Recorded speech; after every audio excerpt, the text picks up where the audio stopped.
বন্ধুরা, এই মুহূর্তে ইপিএফ নিয়ে বড় দুটি আপডেট উঠে আসছে। সেই আপডেট আমরা এই ভিডিওতে আপনাদের সাথে শেয়ার করব। আপনারা এখানে দেখতে পাচ্ছেন আজকাল যে সংবাদ পত্রিকাটি আছে, সেই সংবাদ পত্রিকা থেকে এই ইপিএফের আপডেটটি তুলে ধরা হয়েছে। এখানে বলা হচ্ছে ইপিএফওর বিশাল পদক্ষেপ, উপকৃত হবেন লাখ লাখ গ্রাহক ও তার পরিবার। এই আপডেট সম্পর্কে আমরা বিস্তারিত এই ভিডিওতে জানব। তার আগে বলে রাখি, আপনারা যদি আমাদের চ্যানেলে নতুন হয়ে থাকেন তাহলে অবশ্যই চ্যানেলটি সাবস্ক্রাইব করে রাখতে পারেন। তাহলে ইপিএফ থেকে যে দুটি বড় আপডেট উঠে আসছে, সেই আপডেট নিয়ে আমরা বিস্তারিত আলোচনা করব। ইপিএফের সদস্যের জন্য বড় খবর, কর্মচারীর ভবিষ্যৎ নিধি তহবিল সংস্থা ইপিএফও কর্মচারী আমানত সংযুক্ত বীমা ইডিএলআইতে গুরুত্বপূর্ণ পরিবর্তন ঘোষণা করেছে। এই প্রকল্পটি গ্রহণের জন্য আগের মতন কঠোর শর্ত থাকবে না। এর ফলে লক্ষ লক্ষ কর্মচারী এবং তাদের পরিবার সরাসরি উপকৃত হবে।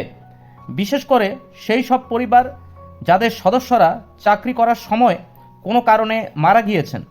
কর্মচারী আমানত সংযুক্ত বীমা ইডিএলআইতে প্রকল্পের নিয়মের মানদণ্ড শিথিল করেছে।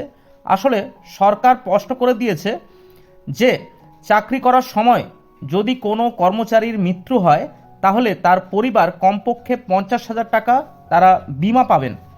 কর্মচারীর প্রভিডেন্ট ফান্ড অ্যাকাউন্টে 50,000 টাকা না থাকলেও এই সুবিধা কিন্তু তারা পাবেন। অর্থাৎ যারা এই ইপিএফও পোর্টালের সদস্য আছেন, তাদের যেসব নমিনিরা আছেন, সেই সব নমিনিরা দুর্ঘটনাজনিত সে কেউ যদি মারা যায় তাহলে তার যে নমিনি সে কিন্তু 50,000 টাকা পাবে, এবং তার অ্যাকাউন্টে যদি 50,000 টাকা নাও থাকে সে কিন্তু এই 50,000 টাকা পাবে। এবারে বলা হচ্ছে, এছাড়া যদি কোনো কর্মচারী চাকরিতে 60 দিনের ব্যবধান থাকে তবুও এটিকে ধারাবাহিক চাকরি হিসাবে বিবেচনা করা হবে। অতএব আপনারা জানেন, আপনারা যদি কেউ প্রাইভেট ফার্মে চাকরি করেন তাহলে অনেক সময় আপনাদের ইপিএফও থেকে থাকে। তো এই ইপিএফওর যে অ্যাকাউন্টটি আপনারা যখন ওই চাকরি ছেড়ে দেন বা ওই চাকরি থেকে অন্য চাকরিতে জয়েন করেন, তখন যে ব্যবধান, সেই ব্যবধান যদি 60 দিন পর্যন্ত হয়, অর্থাৎ 2 মাস পর্যন্ত যদি সেই ব্যবধান হয়ে থাকে, তাহলেও কিন্তু ইপিএফের যে অ্যাকাউন্ট, সেই অ্যাকাউন্টে আপনার সার্ভিসটি কিন্তু কন্টিনিউ ধরা হবে। এখানে আপনার 2 মাস ব্যবধান থাকা সত্ত্বেও আপনার যে চাকরি, সেই চাকরির কিন্তু কোনো ব্রেকআপ সার্ভিস হিসাবে ধরা হবে না। এবং এখানে আরও বলা হচ্ছে, নতুন নিয়ম অনুসারে যদি কোনো কর্মচারী চাকরি চলাকালীন মারা যান তাহলে মনোনীত ব্যক্তি, অর্থাৎ যিনি নমিনি আছেন, সেই নমিনি কমপক্ষে 50,000 টাকা তিনি ক্ষতিপূরণ পাবেন। আগে নিয়ম ছিল যে প্রভিডেন্ট ফান্ড অ্যাকাউন্টে কমপক্ষে 50,000 টাকা থাকতে হবে, তবে এই বিমার সুবিধা পাওয়া যেত। কিন্তু এখন এই নিয়মে বদল এসছে। 60 দিনের ব্যবধানকে বিরতি হিসাবে বিবেচনা করা হবে না।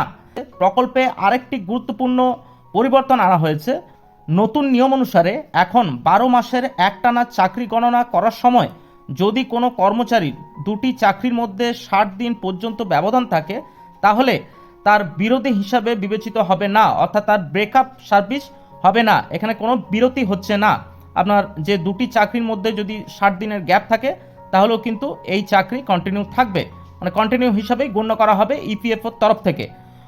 এর অর্থ হলো, যদি আপনি 2-3টি চাকরি করে থাকেন এবং তাদের মধ্যে 2 মাসের কমপক্ষে বিরতি থাকে, তাহলে সমস্ত চাকরি একত্রিতভাবে একটানা চাকরি হিসাবে বিবেচিত হবে এবং আপনি বিমার সম্পূর্ণ সুবিধা পাবেন।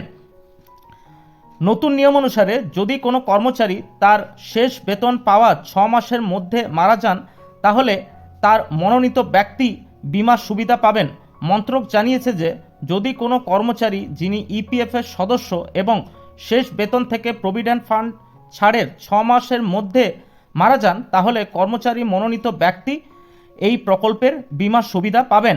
কর্মচারী আমানত সংযুক্ত বীমা প্রকল্প হল কর্মচারীর ভবিষ্যৎ নিধি তহবিল সংস্থা অর্থাৎ ইপিএফওর অধীনে পরিচালিত একটি প্রকল্প, অর্থাৎ যাকে ইডিএলআই বলা হয়।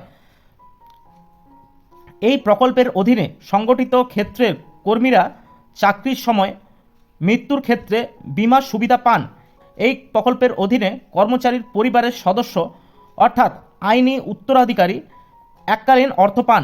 বিশেষ বিষয় হলো এই বিমার অধীনে কর্মচারীকে তার পক্ষ থেকে কোনো অর্থ প্রদান করতে হবে না।